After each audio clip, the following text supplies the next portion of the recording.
Bakın xəstəxanada parvaldan çıxardılar. Koymur. Baba bu da koymur mən oraya girməyə. Bırak onlar ölçağı. Ölçağı koyuyorlar. Bakın bunlardır. Sağ verim size. Tek yakın. Hamısını ne dediler onu elədim. Bir tanesini eskiyemedim. Hamısını elədim hamısını. 9 ay ben burada zulüm çəkəcəm. Zulüm çəkəcəm ben pul istəməyəm. Ben pula yanmıram.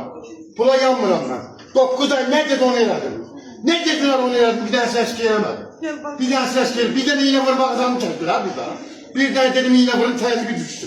Ne oldu abi? Bir top yatırıp abdüm tabii ki burada. Çek benimle. Çek. Klinika koydular tabii. Cevap verin ben, cevap.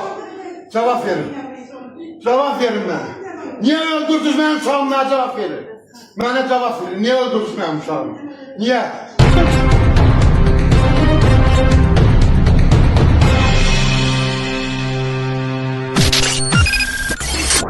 BTV Xəbər.az